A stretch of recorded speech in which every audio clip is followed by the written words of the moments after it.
Formula One legend Lewis Hamilton said he was reminded of his own mortality and the risks that come with competing in F1 after his crash in the Italian Grand Prix with Max Verstappen on Sunday. Max Verstappen's vehicle literally ended up on top of Hamilton's car. Yikes. Here's the frightening truth about the crash that almost killed Lewis Hamilton. Who is Lewis Hamilton? Before we talk about the crash, let's talk about what a powerhouse Hamilton is in the world of Formula One racing. Hamilton, whose full name is Sir Lewis Carl Davidson Hamilton, is a British racing driver who competes in Formula One for Mercedes. He previously drove for McLaren from 2007 to 2012. In Formula One, Hamilton is nothing short of a legend. The 36-year-old has won a joint record of 7 World Drivers' Championship titles and tied only with the one and only Michael Schumacher. He holds the record for the most wins at 99 and most pole positions at 101 and the most podium finishes at 175. Hamilton has also made history by being the first black driver to race in Formula One in 2007. He started when he joined the McLaren Young Driver program in 1998. During his first series, he finished runner-up to Kimi Räikkönen only by 1 point, and not to mention, he set numerous records that time as well. The season after that, he won the title of champion in the most dramatic fashion you can imagine, making a crucial overtake on the last lap of the last race of the season, and was crowned the youngest ever Formula One world champion. He left McLaren and signed with Mercedes in 2013 and has been working with them ever since. Hamilton has faced some intense rivalry over his career, but has managed to come out victorious every time. In 2014, regulation changed and mandated the use of turbo hybrid engines and marked the start of Hamilton's winning streak. In 2014 and 2015, he was going head-to-head with rival Nico Rosberg. After Rosberg's retirement, Sebastian Vettel of Ferrari became Hamilton's closest rival for the next 2 intense championship battles. In both championships, Hamilton managed to overturn mid-season point deficits and claim the title of champion in 2017 and 2018.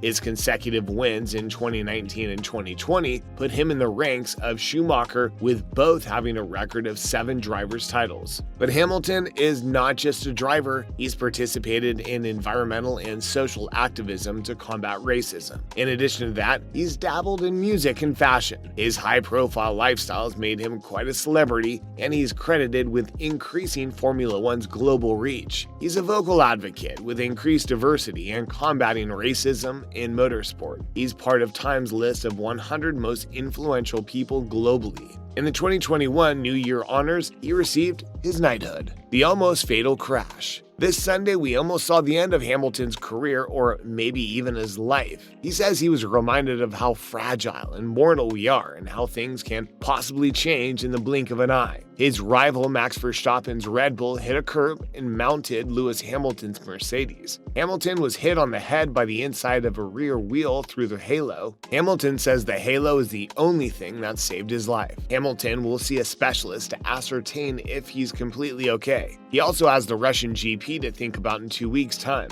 Mercedes confirmed that Hamilton did not have any symptoms of concussion, thankfully, and the focus was on a possible neck injury that Hamilton complained was sore on Sunday night. Daniel Ricciardo may have won the race from McLaren, but the focus remained on the fight between the 2 drivers who collided. They've been pretty close in the race to the top, and Verstappen was 5 points ahead. What has shocked people is Verstappen's response immediately after the collision. He got out of his car and didn't even bother to check on the man he ran over. Even Hamilton admitted he was surprised that the Dutchman hadn't even bothered to check on him. But Verstappen says he thinks it's better to just walk away till everyone calms down when such incidents happen. He also claims he did in fact take a peek to see if his rival was alright and was satisfied with what he saw. How did it happen? 2 drivers weren't meant to be close on the track at all, but a human error had Verstappen, who was initially at second, stuck in the pits for a whopping 11 seconds. He was 4 seconds ahead of Hamilton until Red Bull called him in for a stop on lap 23. But instead of the usual 2 seconds, he left after 11, which put a disgruntled Verstappen in the 9th spot. He was behind even Lando Norris, who Hamilton had just overtaken for the 3rd spot. The fact that Norris had come ahead made Mercedes confident confident that they would have a good buffer between Hamilton and Verstappen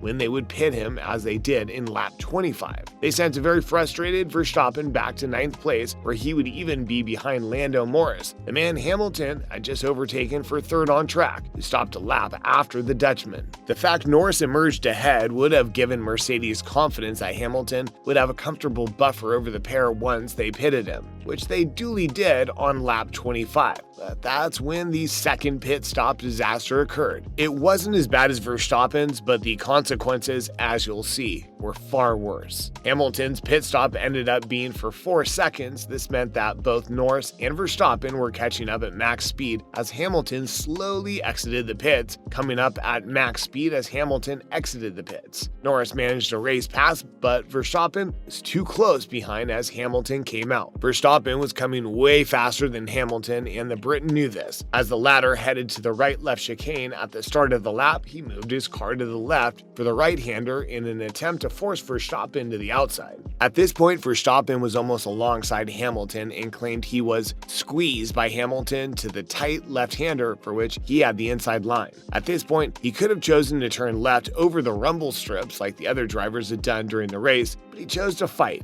keep himself on the inside. Hamilton didn't pull out like he did the time these two balled it out in Monza at the second chicane, and probably expected Verstappen to. The space for the two cars was very little, and a crash was inevitable. The Red Bull went over the Mercedes and ended up on top of it. Normally in Formula 1 racing, the general rule is that the higher the speed, the more deadly the crash. This is a unique instance when they weren't going that fast but still ended up in a nasty position which could have been fatal. The reason behind this is when Verstappen tried to stay on the inside of turn 2, the lack of space forced him onto the sausage curb. This is a new design in the F1 that was innovated in an attempt to dissuade drivers from driving over them. But this time the contact with the curb caused Verstappen to bounce off it heavily, and hence his right rear tire hit Hamilton's rear left. His Red Bull was flung up into the air and twisted sideways a bit before it got wedged on top of the Mercedes. You can thank the Halo, the head protection device that was installed in all F1 cars from 2018, to have saved Hamilton's life. When Verstappen's car first made contact with the Mercedes, it destroyed its rear wing and went straight towards the cockpit, which is when the Halo absorbed the impact. It was so sturdy that it remained intact as the underside of the Red Bull crumpled upon impact. The Briton's head was flung forward as the Red Bull's right rear tire hit him. He complained of neck pain afterwards. Ironically, Hamilton had been one of the many folks against the Halo when it was first introduced and called it the worst looking modification in sports history. He's probably saying something very different now.